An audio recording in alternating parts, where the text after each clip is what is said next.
Hello guys, this is leathertoolz. Today I'm going to do review on a skiving knife from CHARTERMADE. Uh, Before I do that, I would like to correct out some mistakes I made in the previous unboxing video. I introduced guys the maker of this knife, CHARTERMADE Leather Studio, and I said this bag was made by him, but it wasn't. It was his student work. I was just going through random pictures, so I just guessed this bag was made by him. Sorry guys, that was my mistake. And I'd like to show you his real work. This is real leathercraft work he did. It's awesome. It's a high-end made, like custom-made bags. He does amazing craftsmanship. And, he does also like this is not he does also make like a trimming knife, and he makes this knife. The guy name is Tarek. He's based in South Africa. He does leather crafts and knife making in the mountains. He's just artist and perfectionist, so he knows what he's doing, and he just makes really nice, quite high quality products. This is the round knife he makes with the fossilized molar, mammoth molar. Yep. Anyway, if you are interested, please go check CHARTERMADE Leather Studio in Instagram. Okay. All right. Let's talk about the knife. Okay, I want to talk about the steel first. Okay, this steel is N690. It is stainless steel, so it won't rust. So if you live in humid area like Hong Kong or Singapore, this is really good blade. It won't rust, so it's really good in humid environment. Not all stainless steel blades are good. You may find lots of makers who make their tools with the cheap quality, low quality, not proper stainless steel it's really hard to cut with. It loses its edge really quickly. Some company use mild steel, which is it's unhardenable. So even though they heat treat, the edge won't last as long as the what quality blade lasts. So those are like improper steels for the tools, so they are really hard to cut. But this steel, it's a really nice steel. It's an N690 steel. It's made from Bola in Austria, and it has a cobalt and molybdenum and vanadium in it, so that it forms an edge really hard and it stays sharp. Okay, it stays sharp really long time because it's really hard steel. And steel is not the only thing. This heat treatment that has put into this blade is really top notch. It is professional heat treatment he did. So the heat treatment in steel is really important for the knife. So they have really nice steel, and they put into really good quality heat treatment. Okay. The story behind this knife is that when Tarek started to his leathercraft, he found out that most tools in the market don't really perform how they should be. So he wanted to design a knife that works really nice, but also beautiful. So he designed the knife years ago, and then he came up with this design, one with the straight line and one with the curve. So he tested it, and somehow he just pulled it off really good proportions and thickness and the blade geometry and all that. So he just made really good knife for his leathercraft, and then he just it just snowballed and it started to sell to the public. Now, speaking of steel, I'll show you how the finish is done by him. Do you see this really nice etching he has done? It is really crisp and like really high quality etching. It's not something that's like a really shallow etching. It is actually pretty deep etching. It won't be easy to remove this. If you work really hard, you could, but it's not a raw quality etching that he has put. It's just really high-end etching. It's really crisp and clear. If you see in the real eyes, it just tells the high quality of this of the knife. Anyway, if you look the side view, it's just really high polished work, okay? And this side is not flat, it is rounded, so that if you grip the knife with your finger, it just doesn't hurt your finger at all. It's rounded and then high polished. So back, it's really high polished. See, it's really nice. Yeah, it's also just really high polished. See, it's really hard to capture in camera. If you just look at it in your real eye, it just tells you the quality of the knife. Amazing, amazing. When you hold your knife, it's supposed to be held like this, so that your finger touch here and here. It all feels really nice. And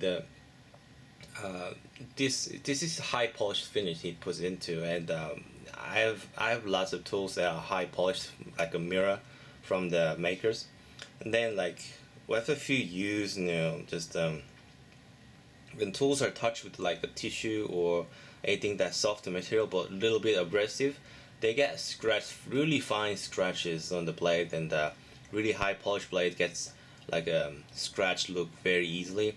But this one does not. I've played around for about a week now, and then like I've like wiped it off with tissue paper a lot, and like all kinds of rags and stuff.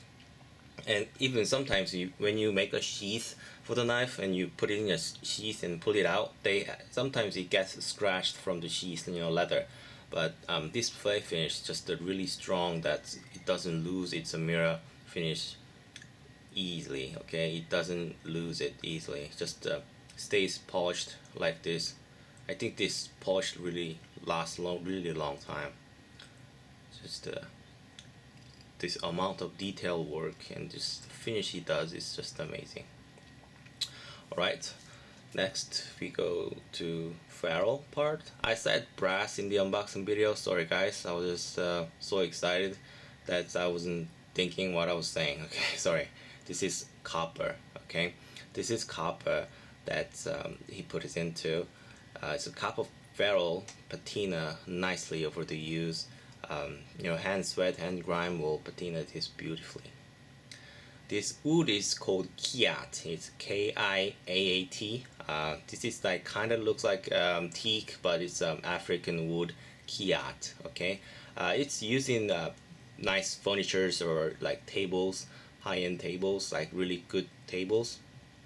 So it's just a really nice wood that he puts into, like he puts African like a theme on the knife. So I think that's really good idea and cool. I see some red streaks going on my handle, and it's really nice. Just this wood will age nicely over the use. Mine has some like natural polish, rubbing my hand on it a lot, so it has some nice rust finish on the handle right now. So this will age beautifully over the years. So this copper and the Kiat wood handle will age beautifully with my use. So I'm going to just to enjoy the aging of the handle. And this part is my favorite here.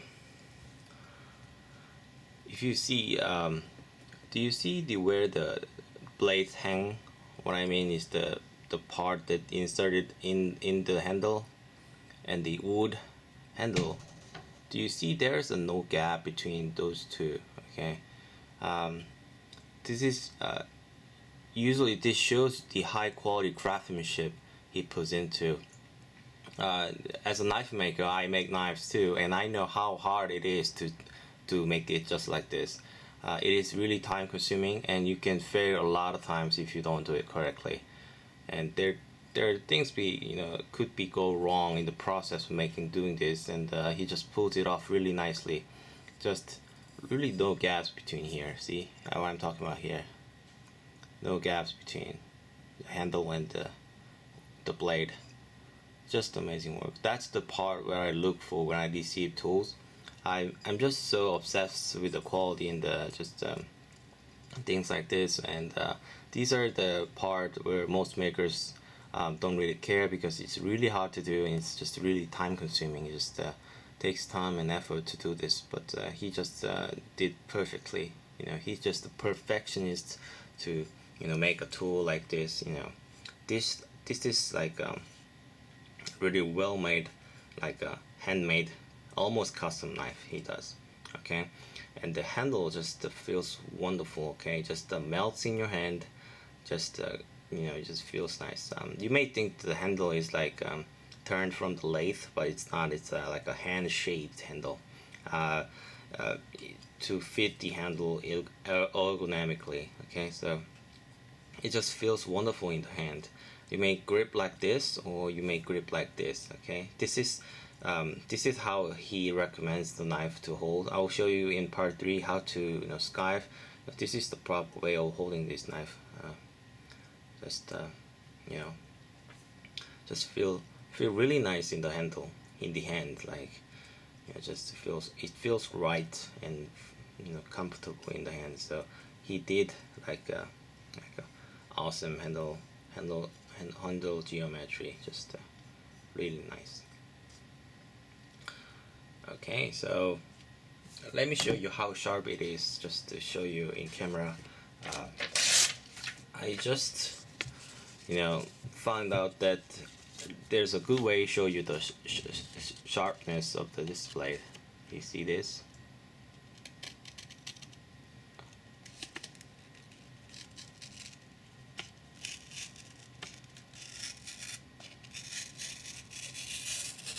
Okay, if you don't have a sharp blade, you can't do this. Okay, again,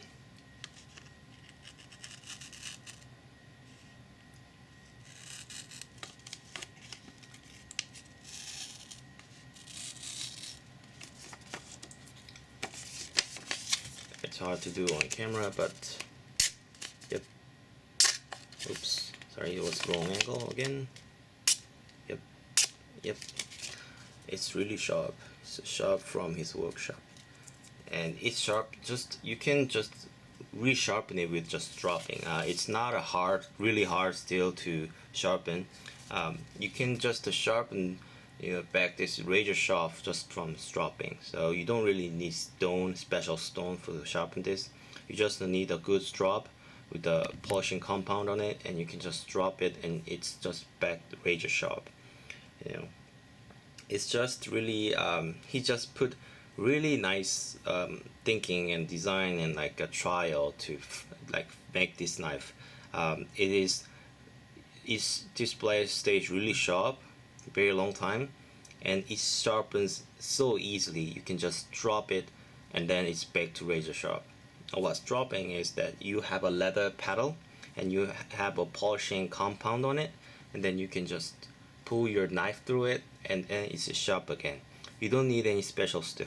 Okay, unless you damage your edge if you use improperly, and then you need to sharpen the edge on the stone. But unless that, like besides that, you just need a good strop and you are good to go for really long time.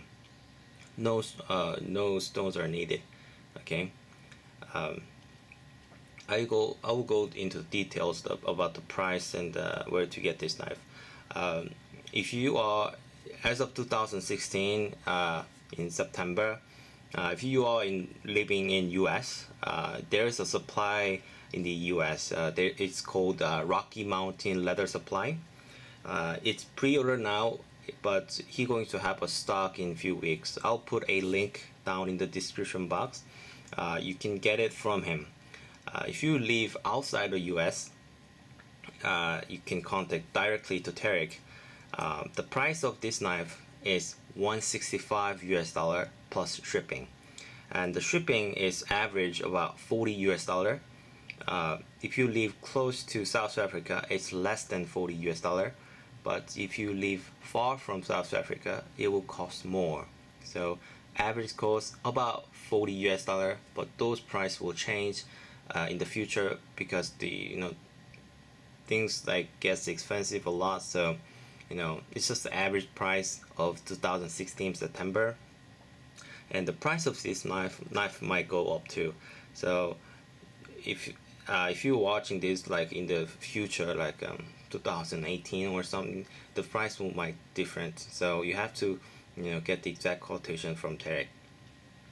So the price for Rocky Mountain leather, it doesn't differ very much. So even though you live in US, you contact Tarek, you get the knife same price as what Rocky Mountain Leather Supply sells. So it's around the 205 US dollar, that range. So if you are just want to get this knife, you better contact the Rocky Mountain Leather Supply, because they were going to have stock, and they will ship out quickly as you pay. You won't have a long lead time. But Tarek, if you contact Tarek, you might have to really long, because his knife is really popular. This knife have been sold to many artisans all around the world, more than like 30 countries, and many artisans just use his knife, including Peter Nitz in Switzerland, and just great artisans use this knife really well. This is really good knife. I just started to using this knife, and it made the skiving easy and really fun. So if you are looking for really good paring knife, skiving knife, this is the one you should go for. I'm going to do comparison video in the future with other skiving knives also, but part 3 will be about how to skive, how to use CHARTERMADE skiving knife. But in the later, I'm going to do review how to what's the difference between other knives and all that too. So I will see you guys in part 3, and if you like this video, please give me a thumbs up, and if you haven't subscribed my channel, please subscribe for more details and more videos in the future. So, and I'll see you guys in next video. Bye bye.